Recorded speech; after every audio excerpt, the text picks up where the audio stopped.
आपण या अगोदर मॅथ्स 1 मधील अरिथमेटिक प्रोग्रेशन या चॅप्टर मधील सर्व टॉपिक्स म्हणजे AP, nth term of AP, sum of the first n terms of AP and consecutive terms in AP हे सर्व टॉपिक्स बघितलेले आहेत.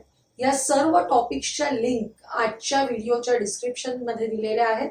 आज आपण याच चॅप्टर मधील हॉट्स म्हणजे चॅलेंजिंग क्वेश्चन्स बघणार आहोत. या क्वेश्चन्स मध्ये आपल्याला संपूर्ण जो चॅप्टर शिकला त्यातील मिक्स क्वेश्चन्सचा विचार करायचा आहे. पहिला प्रॉब्लेम बघूया आपण. पहिलं एक्झाम्पल बघूया. If the 9th term of an AP is 0, 9th term term म्हणजे काय सांगितलं? T9 is equal to 0, then show that 29th term is twice the 19th term. तुम्हाला कळलं असेल म्हणजे आपल्याला याच्यामध्ये 29th टर्म पण काढायची आहे, 19th टर्म काढायची आहे आणि 29th टर्म कशी आहे? ट्वाइस द 19th टर्म हे प्रूव्ह करायचंय. आणि त्यासाठी बेसिक गोष्ट दिलेली आहे आपल्याला की 9th टर्म इज 0 याचा उपयोग आपल्याला करायचा आहे. बघा, let the first term of the AP be A and the common difference D.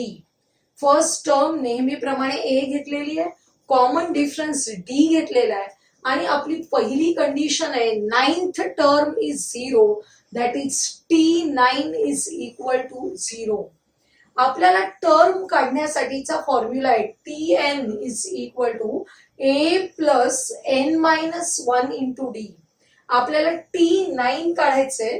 T9 is equal to A plus n च्या ठिकाणी 9 सबस्टिट्यूट करा. 9 मायनस 1 इंटू D. 9 मायनस 1 8. त्यामुळे T9 ची value 0 is equal to A plus 8D. सरळ करूया आपण या इक्वेशनला. A plus 8D is equal to 0 plus 8D opposite साइडला गेले, मायनस झाले, त्यामुळे A ची व्हॅल्यू मिळाली आपल्याला in terms of D. A is equal to minus 8D. याला आपण इक्वेशन 1 म्हणतोय ज्याचा आपल्याला पुढे उपयोग करायचा आहे. A ची value in terms of D मिळालेली आहे. A is equal to minus 8D. आता आपल्याला 29th टर्म काढायचे आणि 19th टर्म काढायचे. आपण 19th टर्म अगोदर काढूया. फॉर 19th टर्म याच फॉर्म्युल्यामध्ये n च्या जागी 19 सबस्टिट्यूट करायचे. त्यामुळे T19 is equal to A plus n च्या ठिकाणी सबस्टिट्यूट केले 19 minus 1 into D. A plus 19 minus 1 18D. आता हा जो A आहे त्या A ची व्हॅल्यू आपण 1 मध्ये काढलेली आहे. किती आहे A ची value? A is equal to minus 8D. आपण या A च्या ठिकाणी सबस्टिट्यूट करूया. Minus 8D plus 18D. Minus 8D plus 18D. या मोठ्या संख्येतून लहान संख्या मायनस करायची, मोठ्या संख्येचं चिन्ह द्यायचं, म्हणजेच T19 is equal to 10D. 18 मधून 8 गेले, 10 उरले आणि मोठ्या संख्येचं चिन्ह, त्यामुळे T19 ची व्हॅल्यू मिळालेली आहे 10D. आता फॉर 29th टर्म काढायची आहे. T29 इज इक्वल टू याच फॉर्म्युल्यामध्ये n च्या ठिकाणी 29 सबस्टिट्यूट करायचे. त्यामुळे T29 is equal to A plus 29 minus 1 into D. 29 minus 1 28D. आता पुन्हा या A च्या व्हॅल्यू कडे जायचंय. A ची व्हॅल्यू किती आहे बघा? Minus 8D. सबस्टिट्यूट करूया. A च्या ठिकाणी मायनस 8D प्लस 28D. म्हणजेच T29 ची व्हॅल्यू मिळाली प्लस 28 मायनस 8 म्हणजेच प्लस 20. त्यामुळे T29 is equal to 20D. आपल्याला हे थर्ड इक्वेशन आहे, हे सेकंड इक्वेशन आहे. फ्रॉम सेकंड अँड थर्ड आपण विचार करूया T29 काय आहे T29 20D याला स्प्लिट केलं 2 into 10D आणि 10D ही कशाची व्हॅल्यू आहे बघा 10D ही T19 ची व्हॅल्यू आहे त्यामुळे T19 is equal to 2 into T आपल्याला T29 is equal to 2 into 10D च्या जागी आपण सबस्टिट्यूट करतोय T19 म्हणजेच आपल्याला काय कळलं 29th term of the sequence is twice the 19th term म्हणून आपण लिहितोय therefore 29th term is twice the 19th term अतिशय सोपा प्रश्न आहे फक्त इथे लक्षात ठेवायचंय की जेव्हा आपण T9 ची व्हॅल्यू 0 घेतोय त्याच्यावरून A ची value in terms of D काढून घ्यायची म्हणजे आपल्याला पुढचं एक्झाम्पल सहज सोडवता येईल सेकंड एक्झाम्पल बघूया आपण if the first term of an AP is a आपण नेहमी एच घेतो पण दिलेले आहे त्यांनी first term of an AP is a the second term is b and the last term is c last term म्हणजेच nth term of the sequence is c then show that the sum of the terms of the AP that is SN is equal to आपल्याला हे prove करायचंय हे एवढं मोठं statement दिल्यावर आपण घाबरून जातो आणि प्रयत्नच करत नाही परंतु अतिशय सोपं आहे स्टेप बाय स्टेप जाऊया आपण बघा first term of the sequence that is T1 is equal to A second term of the sequence T2 is equal to B and last term म्हणजेच Tn is equal to C आपल्याला किती terms आहेत ते माहिती नाहीये that is n is equal to how much काढायचंय आपल्याला आणि त्यावरून Sn काढायचंय सम ऑफ द ऑल टर्म्स काढायचंय बघा फर्स्ट टर्म आणि सेकंड टर्म दिलेली आहे त्याच्यावरून कॉमन डिफरन्स काढून घेऊया the common difference D is equal to T2 minus T1 म्हणजेच B minus A T2 minus T1 म्हणजेच काय B minus A आता आपल्याला N काढण्यासाठी किती टर्म्स आहेत सिक्वेन्स मध्ये ते काढण्यासाठी Tn चा फॉर्म्युला वापरायचा Tn is equal to A plus N minus 1 into D nth term of the sequence आहे C is equal to first term A plus N minus 1 into D common difference किती आहे B minus A बघा common difference किती आहे B minus A तो आपण इथे substitute केलेला आहे आता आपण काय करूया हा A ला इकडे ट्रान्सफर करूया C minus A is equal to n minus 1 into b minus a हा जो n minus 1 आहे त्याची किंमत काढण्यासाठी या b minus a ला आपण आणलं इकडे c minus a च्या डिनॉमिनेटर मध्ये त्यामुळे n minus 1 ची व्हॅल्यू येते c minus a upon b minus a हा n minus 1 आहे -1 अपोजिट साइडला गेला +1 झाला त्यामुळे n ची व्हॅल्यू मिळते आपल्याला आपण या व्हॅल्यूला सिम्प्लिफाय करूया हा 1 आहे त्याचा डिनॉमिनेटर 1 असतो म्हणून आपण हा जो डिनॉमिनेटर आहे b मायनस a तोच एलसीएम घेतो आणि याने या 1 ला मल्टिप्लाय करायचंय म्हणजे c मायनस a प्लस 1 ला मल्टिप्लाय केल्यावर काय मिळाले b मायनस a आणि आता दोघांचाही डिनॉमिनेटर झालेला आहे b मायनस a आपण सिम्प्लिफाय करण्यासाठी या दोन टर्म्सचा डिनॉमिनेटर इक्वल केलेला आहे आणि तो डिनॉमिनेटर किती घेतलेला आहे b मायनस a म्हणूनच b मायनस a ने या 1 ला मल्टिप्लाय केलेला आहे बघा c plus b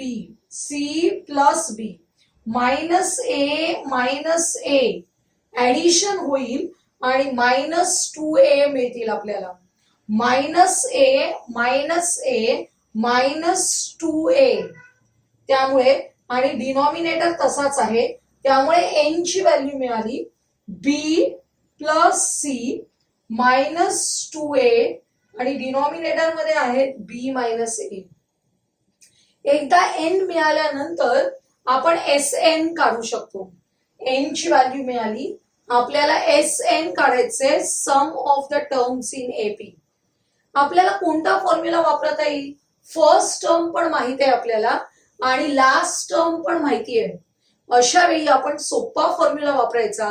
S n is equal to n upon 2 into T1 plus TN. T1 म्हणजे first term, nth term.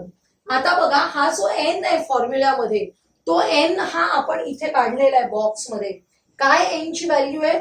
b plus C minus 2a upon b minus A. तोच आपण हा n इथे सबस्टिट्यूट केलेला आहे. डिनॉमिनेटर मध्ये 2 आहेत आणि T1 ची व्हॅल्यू आहे a आणि Tn ची व्हॅल्यू आहे c. बघा सिम्प्लिफाय करूया. हा जो 2 आहे हा संपूर्ण एवढा न्यूमरेटर आहे डिव्हायडेड बाय 2. 2 म्हणजेच काय? 2 अपॉन 1. आपण इन्व्हर्स करायचा त्याचा, 1 अपॉन 2 होईल, त्यामुळे हा 2 डिनॉमिनेटर मध्येच राहतो. म्हणजे बघा b plus C minus 2a upon हा 2 multiplied by b minus a आणि हा जो ब्रॅकेट आहे तो आहे तसाच राहील. आता आपण थोडं सिम्प्लिफाय करून घेऊया. a प्लस सी ला इथे आणलं, हा ब्रॅकेट आहे b plus C minus 2a आणि डिनॉमिनेटर आहे 2 इंटू बी मायनस ए. हीच आपली एस एन ची व्हॅल्यू आहे. बघा जी आपल्याला प्रूव्ह करायला सांगितली होती. a प्लस सी चा bracket, second bracket b plus C minus 2a आणि denominator 2 into B minus A. याच्यामध्ये महत्वाचं काय आहे की sum of the terms of an AP, या टर्म्स किती आहेत म्हणजेच एन ची व्हॅल्यू शोधणं हे यातलं महत्वाचं काम आहे आपलं. आणि एन शोधल्यानंतर एस एन चा हा सोपा फॉर्म्युला वापरायचा आणि त्याच्यावरून एस एन फाइंड आउट करायचंय, जो आपल्याला सहज मिळणार आहे. आपण क्वेश्चन नंबर 3 बघूया. If the sum of the first p terms of an AP is equal to the sum of the first q terms of an AP, then show that the sum of its first p plus qth term is 0. अगोदर आपण पहिल्याच condition कडे लक्ष देऊया. Sum of the first p terms of an AP and sum of the first q terms of an AP are equal. मग आपण काय काय अज्युम करता येईल बघा. Let the first term be A and the common difference be D. Then S P is equal to S Q. त्यांनी दिलेलंच आहे sum of the first P terms of an sequence is equal to sum of the Q terms of an AP. हे given आहे. याचा उपयोग करून आपल्याला prove करायचंय की पी प्लस क्यू टर्म्स असतील तर त्यांची सम किती येते? 0 आहे. Sum of the first p plus Q terms is 0. आता आपण अगोदर SP आणि SQ काढण्यासाठी SN चा फॉर्म्युला वापरूया. काय SN चा formula? SN is equal to n upon 2 into 2a plus n minus 1 into d. आता हा जो n आहे तिथेच आपल्याला SP काढण्यासाठी P सबस्टिट्यूट करायचंय. त्यामुळे जिथे जिथे n आहे तिथे आपण P सबस्टिट्यूट करूया. P upon 2 is equal into 2a plus n minus 1 च्या ऐवजी P minus 1 into d bracket complete. आपल्याला SP is equal to SQ दिलंय. आपण इक्वल टू साइन लिहून याच्या पुढेच Qth term sum of the first Q terms पण काढतोय. हा जो n आहे त्याच्याऐवजी क्यू सबस्टिट्यूट केला. Q upon 2 into 2a plus Q minus 1 into D. जेवढं सिम्प्लिफाय करता येईल तेवढं आपल्याला करायचंय. इथे 2 आहेत, या साईडला पण 2 आहेत. मग काय करायचं? Multiplying both the sides by 2 मग हे डिनॉमिनेटर मधले 2 कॅन्सल होतील आणि फक्त न्यूमरेटर शिल्लक राहतील. त्याच्यामध्ये सुद्धा हा जो पी आहे त्या पी ने आपण आतमध्ये मल्टिप्लाय करून घेऊया. P into 2a plus P into या दोघांना मल्टिप्लाय केलंय इज इक्वल टू क्यू ने 2a ला मल्टिप्लाय करायचं, क्यू ने या टर्मला मल्टिप्लाय करायचं. आता बघा ह्या ज्या टर्म्स आहेत P2a या बाजूला या Q2a ला घेऊन आलो आपण मायनस Q इंटू 2a. ही टर्म आहे तशीच लिहिली. ही जी प्लस टर्म होती ती अपोजिट साइडला आणली तर ती पण काय होईल minus Q into Q minus 1 into D. आता या बाजूला काहीच शिल्लक राहिलं नाही म्हणजे काय आहे 0 आहे. आता या ज्या टर्म्स आपण जवळ लिहिलेल्या आहेत त्यांच्यामध्ये काही कॉमन फॅक्टर काढता येतोय का बघूया. या दोघांमध्ये 2a हा कॉमन फॅक्टर आहे. 2a हा कॉमन फॅक्टर आहे. त्याला कॉमन काढल्यानंतर टर्म्स काय राहतील p मायनस q प्लस. आता इथे या टर्म मध्ये आणि या टर्म मध्ये कॉमन फॅक्टर काढायचे.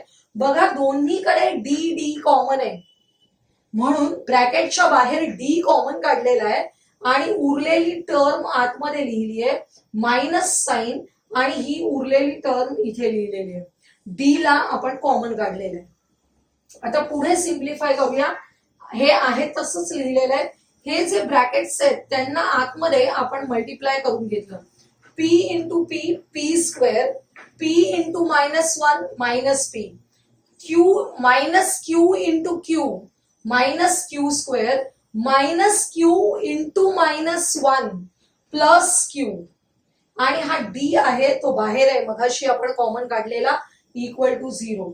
आता बघा हा पार्ट तसाच्या तसा लिहिलेला आहे. इथे थोडं आपण अरेंजमेंट करतोय. हा मायनस क्यू स्क्वेअर आहे त्याला इथे जवळ आणलेला आहे पी स्क्वेअरच्या. P square minus Q square minus P plus Q. सगळ्या टर्म्स आहेत त्याच आहेत फक्त आपण त्यांची अरेंजमेंट बदलतोय.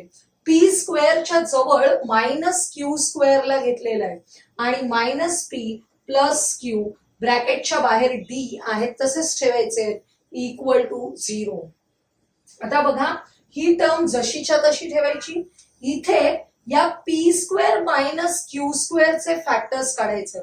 आपली जी आयडेंटिटी आहे A square minus B square काय फॅक्टर्स येतात A plus B A minus B. तसेच इथे पी स्क्वेअर मायनस क्यू स्क्वेअरचे फॅक्टर्स हवेत आपल्याला. काय आहेत पी स्क्वेअर मायनस क्यू स्क्वेअरचे factors P plus Q P minus Q.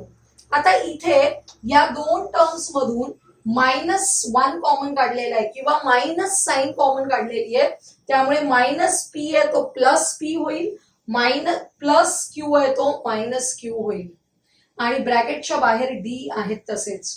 आता बघा आपल्याला अशा प्रकारे ज्या मिळालेल्या टर्म्स आहेत त्यांच्यामध्ये पुन्हा आपण रिअरेंजमेंट करतोय. या आतमध्ये हा जो चौकोनी ब्रॅकेट आहे याच्यामध्ये परत काही कॉमन काढता येते का बघूया. हा पी मायनस क्यू कॉमन आहे त्याला आपण कॉमन लिहिलं पी मायनस क्यू.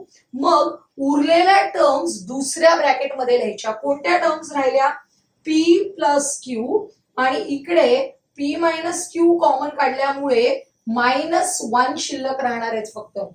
हे पूर्ण पी मायनस क्यू कॉमन काढल्यामुळे काय शिल्लक राहिलं -1 आणि हा इंटू डी आहे तसाच. आता बघा ही पहिली टर्म होती आपली 2a into P minus Q plus या दोन टर्म्स आपल्याला मिळालेल्या आहेत. यांच्यामध्ये हा पी मायनस क्यू हा कॉमन फॅक्टर आहे तो आपण बाहेर काढला पी मायनस क्यू. आतमध्ये हा 2a शिल्लक राहील प्लस याच्यातलं P plus Q -1 into D is equal to 0. म्हणजे पी मायनस क्यू हा ब्रॅकेटच्या बाहेर आपण काय काढलेला आहे कॉमन काढलेला आहे आणि त्यानंतर आपल्याला हे स्टेटमेंट मिळालेलं आहे. आपण या स्टेप पर्यंत आलोय बघा. P minus q into 2a plus p plus Q -1 into D is equal to 0. काय झालंय बघा, हा ब्रॅकेट मल्टिप्लाइड बाय हा ब्रॅकेट इज इक्वल टू 0. दोन ब्रॅकेट्सचा प्रॉडक्ट 0 आहे. कधी असतो प्रॉडक्ट 0? जर हा ब्रॅकेट इक्वल टू 0 असेल किंवा हा ब्रॅकेट इक्वल टू 0 असेल. परंतु आपल्याला कंडिशन दिलेली आहे एक्झाम्पल मध्ये, P is not equal to Q but P is not equal to Q. याचाच अर्थ होतो P minus Q is also not equal to 0. जर हा P मायनस Q 0 नसेल तर मग हा प्रॉडक्ट 0 येण्यासाठी या ब्रॅकेटची व्हॅल्यू 0 असली पाहिजे. म्हणूनच खाली लिहायचंय therefore 2a plus p plus q minus 1 into d is equal to 0. तुम्हाला कळलंय नेमकं काय झालं इथे? Product of these two brackets equal to 0 कधी असेल? If this bracket is equal to 0 और धिस ब्रॅकेट. पण हा ब्रॅकेट 0 नाहीये का? आपल्याला दिलेली condition p is not equal to q, therefore p minus q is not equal to 0. जर हा ब्रॅकेट 0 नाहीये तर हा ब्रॅकेट 0 असलाच पाहिजे. त्यामुळे आपल्याला फर्स्ट इक्वेशन मिळालेलं आहे जे आपल्याला उपयोगी पडणार आहे. 2a plus p plus q minus 1 into d is equal to 0. आता आपल्याला काय दाखवायचं होतं? Show that the sum of the first p plus q terms is 0. Sum of the first p plus q terms कशाचा formula वापरून काढायचं? SN. Formula काय आहे? SN is equal to. मग आपण n च्या जागी काय सबस्टिट्यूट करतोय? p plus q. Therefore SP plus q is equal to n upon 2. आता आपला n किती आहे? p plus q. p plus Q upon 2. Bracket मध्ये काय असतं? 2a plus n minus 1 into D. Substitute केलंय आपण. 2a प्लस n ची व्हॅल्यू आहे आपली p plus Q minus 1 into D. बघा, हा जो संपूर्ण ब्रॅकेट आहे तो ब्रॅकेट म्हणजेच हे स्टेटमेंट आहे आणि याची व्हॅल्यू किती आहे बघा? 0 आहे. त्यामुळे फ्रॉम 1 आपण या ब्रॅकेटची व्हॅल्यू 0 सबस्टिट्यूट केली. याचाच अर्थ SP प्लस क्यू ची व्हॅल्यू 0 ने मल्टिप्लाय केल्यामुळे काय येणार आहे? 0च येणार आहे. कोणत्याही नंबरला 0 ने मल्टिप्लाय केलं, मल्टिप्लिकेशन ऑलवेज 0 येतं. म्हणजेच sum of the first p plus Q terms is 0. आज आपण 3 हॉट क्वेश्चन्स बघितले ज्याच्यामध्ये आपल्याला थोडा विचार करावा लागणार होता. असे क्वेश्चन्स तुम्हाला क्वेश्चन नंबर 4 मध्ये येतात. हा पुस्तकातला प्रश्न आहे. पुस्तकात जर इथे P Q हे लेटर्स वापरले असतील तर तुम्हाला क्वेश्चन नंबर 4 मध्ये हा प्रश्न येताना बऱ्याचदा इथे P Q ऐवजी M N वापरलं जाईल, A B वापरलं जाईल. म्हणजे पुस्तकातलेच एक्झाम्पल्स तुम्हाला थोडंसं संख्या, अक्षर, नावं बदलून तुम्हाला क्वेश्चन नंबर 4 मध्ये येत असतात. तर ते सोडवण्याचा तुम्ही प्रयत्न करायचे. आजचा हा व्हिडिओ जर तुम्हाला आवडला असेल तर लाईक करा, तुमच्या मित्रमैत्रिणींना शेअर करा आणि आपल्या चॅनलला सबस्क्राईब करायला विसरू नका.